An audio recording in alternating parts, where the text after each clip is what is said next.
Welcome back to the Charismatic Voice.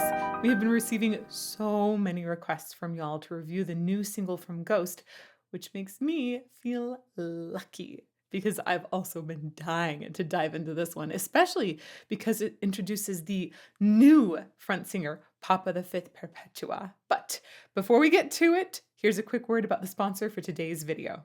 As an 8-month pregnant lady, I'm here to tell you that very little is very comforting right now. And I think that goes for a lot of people in similarly uncomfortable situations, whether fighting off an infection or struggling with chronic pain or just going through a really tough time in life. One of the things that seriously makes my life so much better right now is my Bombas socks. Sometimes I want really soft, fluffy socks that feel like my feet are inside of a down pillow. I love sleeping in these, y'all. Sometimes I want socks that have a lot of support built in with different thickness of materials that also helps with aeration of the feet. And sometimes I need socks that are going to adjust to my swelling feet. So I'll use these really thin ones that go with my business boots or compression socks for the airplane. Bombas socks are so nice. And I love that I get to promote them on this channel because not only do they make my feet feel better, they also make somebody else's feet feel great. For every pair of socks bought, Bombas donates another pair to a person experiencing homelessness. Yeah, their trimester is rough, but I can't begin to comprehend how tough some people have it. And Bombas has donated over 150 million items that people at homeless shelters most need, including underwear and t-shirts, which you can also find on their website. And by the way, Bombas just expanded to offer international shipping to over 200 countries. So if you haven't been able to get in on this goodness before, you can now. Feel good and do good with Bombas, knowing that your purchase is doing some real good. New customers get 20% off their first purchase. Just go to bombas.com/charismatic and use code charismatic20 at checkout. Now, let's dig into some music.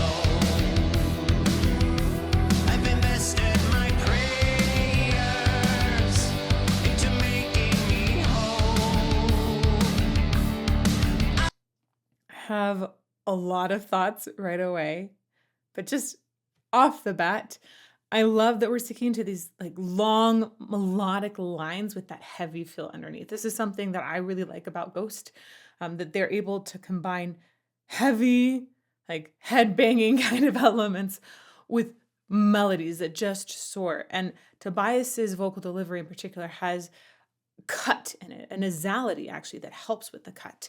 And that makes it so the melody punches through, but it's also got a nice line going on. So we've got like some nice phrasing already. Let's go back to the beginning though, because there are lots of other elements that I immediately am liking. The first one is like, this feels somehow just like classic rock in the tone of the guitar. I like that.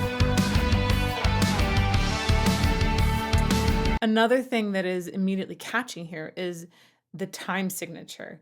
We don't have a 1, 2, 3, 4 basic square 4, 4 time signature. Instead, we have this subdivision of 3 underneath. So you have 1, 1, 2, 3, 1, 2, 3, 1, 2, 3, 1, 2, 3. I think the time signature is actually probably 6, 8. So we'd have 1, 2, 3, 4, 5, 6, 1, 2, 3, 4, 5, 6. That's actually a fairly fast tempo as well.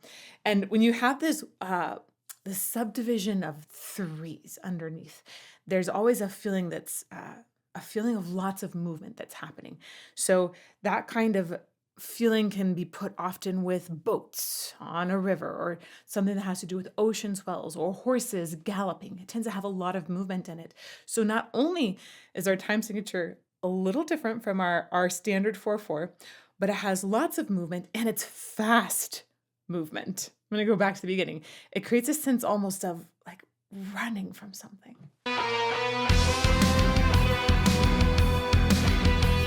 And then we have this long, gorgeous melody on the top.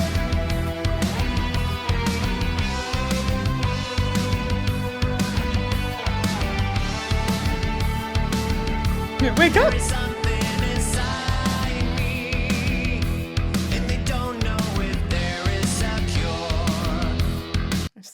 I'm just going to geek out for this one little moment here about a vowel and the resonance that goes with it.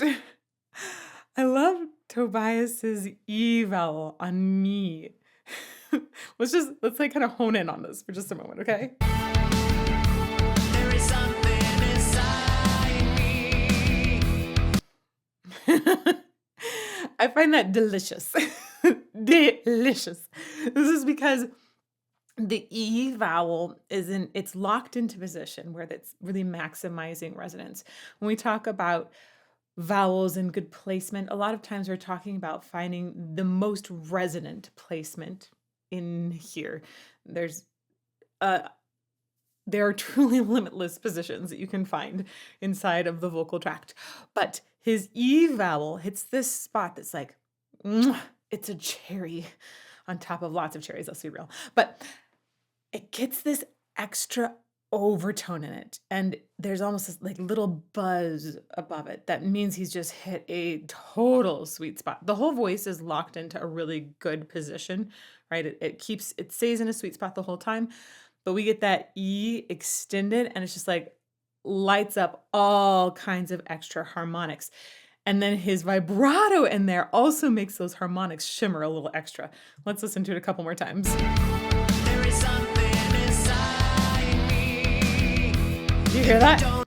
I'm sure it's enhanced too by a little production in the end. Like that kind of beautiful resonance goes so nicely when you have some great reverb. There is something inside me.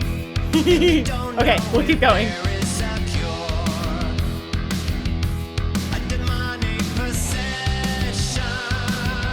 That's a really nice vowel too.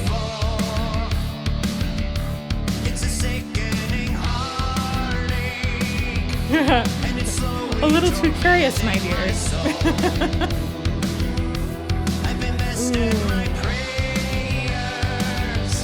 I missed that the first time. I love the backing vocals. The ooh, ah. They're particularly haunting and breathy. They just came in. And it's slowly tormenting my soul. There. I've invested my prayers. Ooh. They're like a little sultry too. I should have known not to give in. I should have known. Whoa. We essentially switch into major there.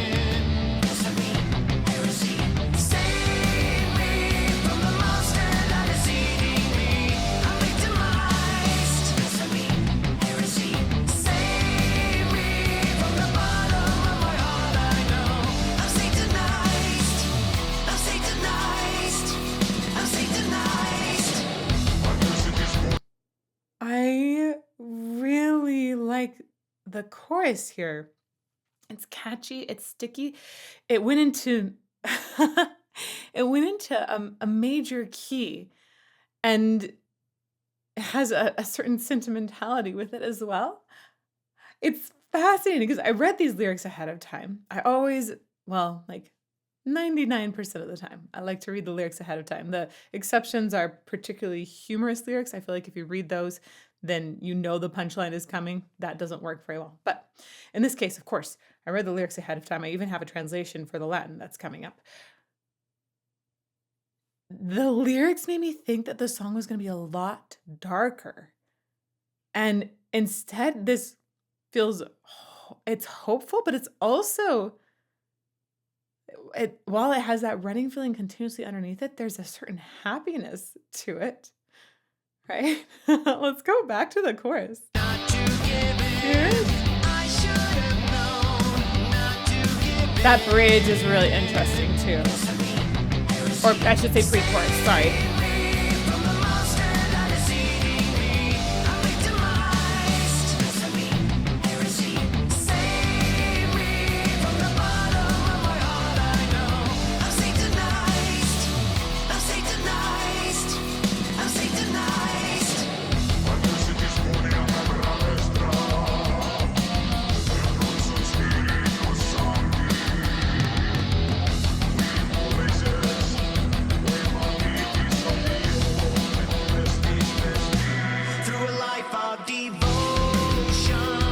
We're back into sort of our darker sounding minor here. Uh, the Latin, by the way, it's coming from a Bible verse. Google Translation, I think, actually didn't translate this as well as I remember the translation from growing up, which is, "Do you not know that your body is a temple of the Holy Spirit who is in you, whom you have from God, and that you are not your own?" So I love that we've worked this in actually in Latin because it gives it a heavier, more gothic feel. I think that that verse is used quite a bit in churches, and if you, it just doesn't have the same hit to me or the same weight as it does when you put it into Latin. I think that the Latin works with this whole gothic, dark metal idea that Ghost is portrayed so well for so many years now. I think I'm actually really curious. Is that Tobias singing in his lower register there as well? I don't know. But that's cool hearing the big drop with the pre-sound. And those are cool layers on those vocals too.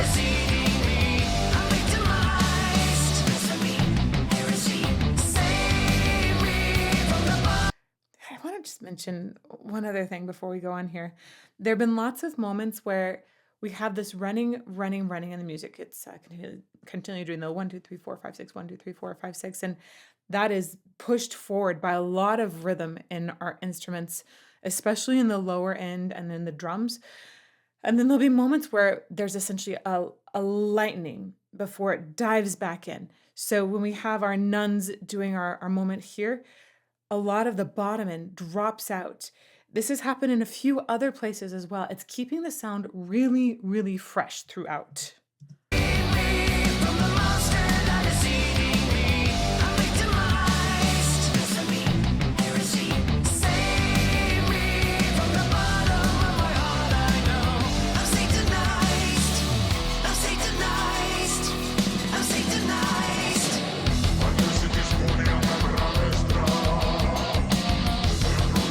I'm really curious. Is that like his lower, more operatic sound? Or do they have a guest singer for this? I don't have notes on this. I don't know.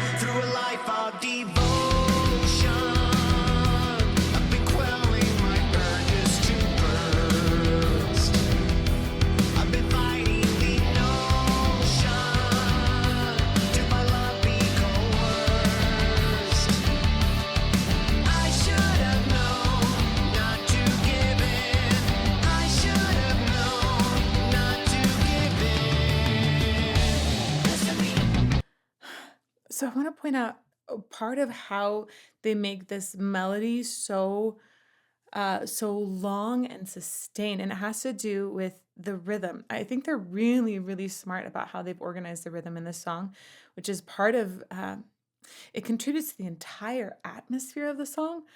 But I think it's a key of who Ghost is as a band with that, again, combining these melodic and heavy elements. So let's go back to the beginning of this verse. Through a life of devotion, I've been quelling my urges to burn. So we've got da da da da da da da. A lot of times, the different instruments are going da da da da da da da da da da da da da da is the melody or the rhythm that the melody is following here. It doesn't fall into the same sort of galloping movement that the time signature has all of the other instruments rushing in.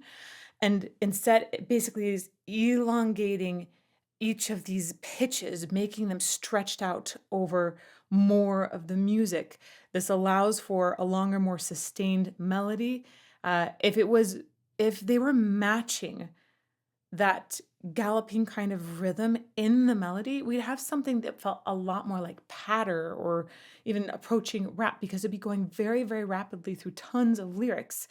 And instead, we've got this essentially elongating of each of these pitches where they're taking up at least a couple of those smaller subdivided pitches or subdivided rhythms. Oh man.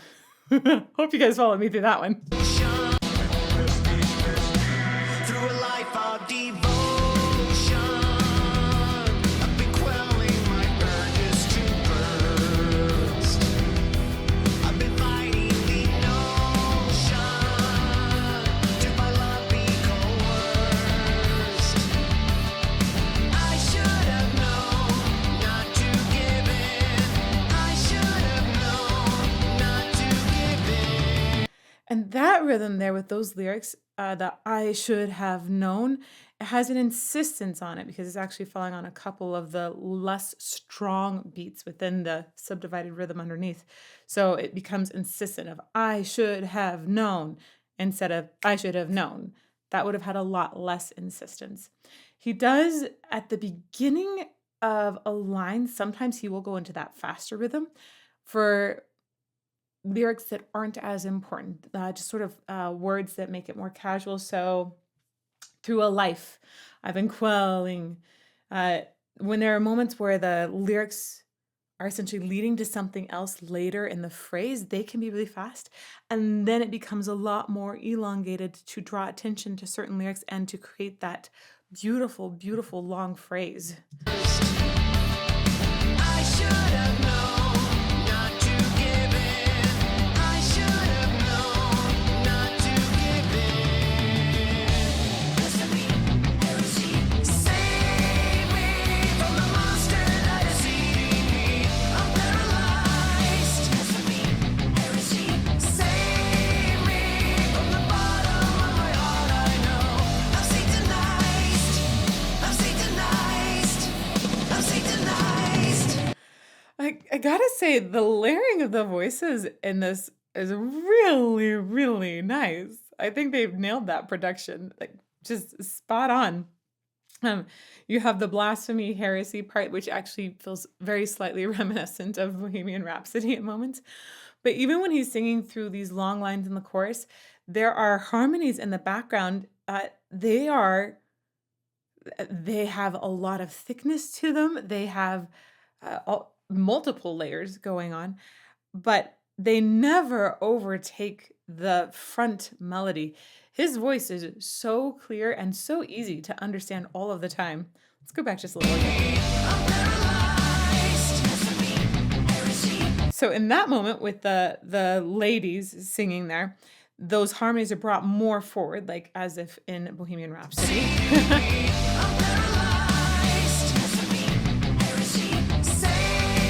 And they're more subtle in this part, but really nice.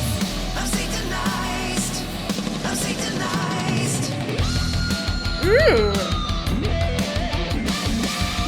Dude.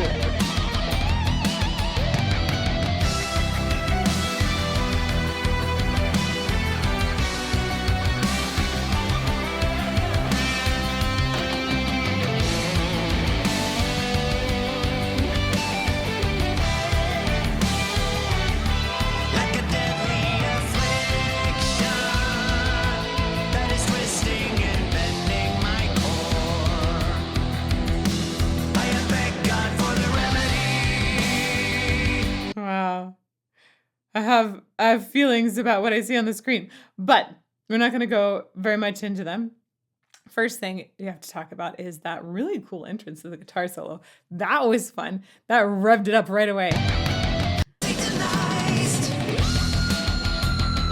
So not only is it high and a piercing tone quality, but the pitch that's picked out is really dissonant, meaning it doesn't like fall into the harmony that's been set up underneath by all of our instruments. It sticks out. I love that like slight revving sound up to it. I'm Satanized. It almost sounds like, oh my gosh, this is the most horrible. I'm sorry.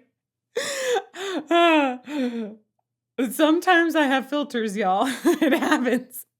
I just had this moment of like, should I really say this on camera? The answer is yes, partly because it shows where I've come from as a farm girl growing up in an orchard. Yes, we had barns and tractors and barn cats that mated. That sound right there reminded me of the horrible sound of a cat mating. If you've heard it before, you know what I mean. I'm Satanized.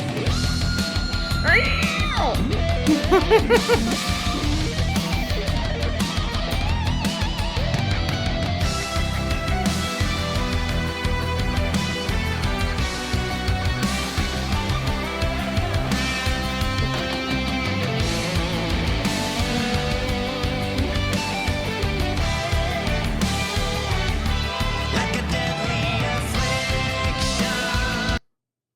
It's very interesting how they are broaching, which I feel is can be a very hot topic, depending on where you're from. And it's so obvious that this main character doesn't want to be in this position right now, but then you think, oh, well, is he possessed by something bad and this is for his own good? I like that this scene essentially is bringing up a lot of strong feelings, right? It doesn't matter where you're from or where you fall within this scene. I think obviously with Ghost, they're going to be attracting an audience that is more open to the idea of dark religions, perhaps. But I think that looking at this, you can be coming from tons of different places and have different values and still be struck by this scene and go like, whoa, yeah, I've got feelings about that. And I appreciate that. I like it when music and music videos really make a person feel something, when it makes a person think. Like a deadly affliction that is twisting and bending my core.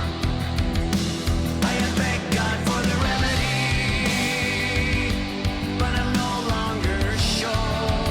Ooh, that was a long I SH. should have known. Ooh, I like where we're about to go, but just wanted to point out the sure. That piqued my curiosity because an SH is sibilance essentially. And a lot of times, if you really lean into that, it can bring a certain harshness to the sound that's not desirable. Not like, oh, that was really cool vocal distortion and some deathcore. This is a different kind of harshness. It's very high in frequency. And some people are extremely sensitive to that, to the point where if you're an opera singer and you're recording on a mic that's close that can pick up that sibilance more, you really need to learn how to tame that because you can drive people away from your recordings with harshness with the sibilance on top. And so we don't tend to lean into S's or SH's as much, but the way he does it here, it actually sounds like it builds up a little bit of back breath pressure, which can be excellent for vocal technique. It can actually feel rather soothing inside. Twisting and bending my core. I have begged God for the remedy, but I'm no longer sure. Did you hear that? Sure. I should have known not to give in. I should have known not to give in.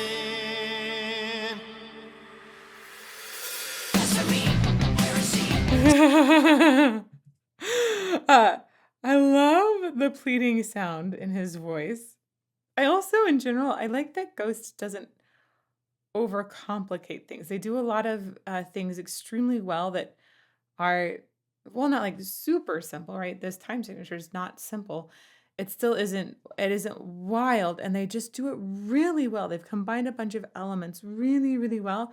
His voice is not going through this huge range of pitches. It's not going super high or super low, depending on if you did the priest part.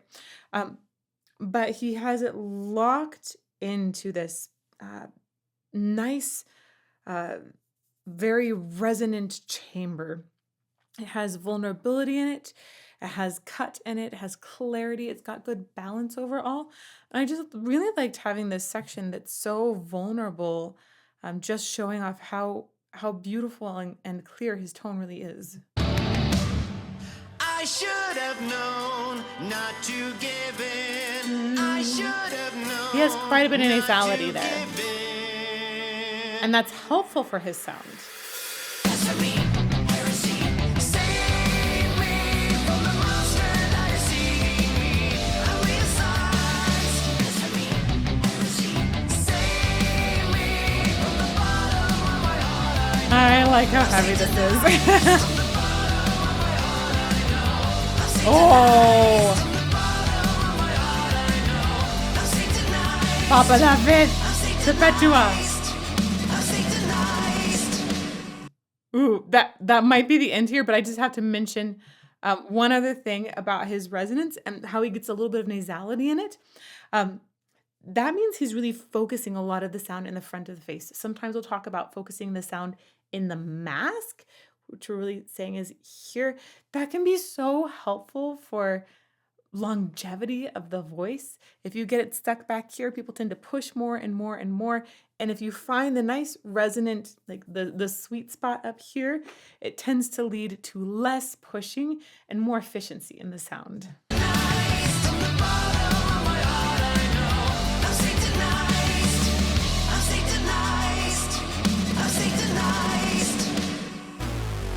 Ooh, that's crunchy. And there you go.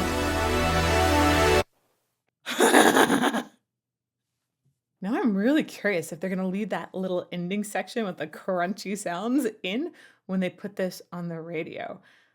It feels like it's moving us into something else, like, I don't know, maybe another album. Yes, but I don't know if you would put it together in radio if you're not going to lead into another Ghost song. I'm going to be really curious how people react to that and adjust it. This was awesome. I'm so excited to hear more. If you want to see some more analysis of Ghost or other similar material, check out this playlist over here, and may you fall more in love with music every day.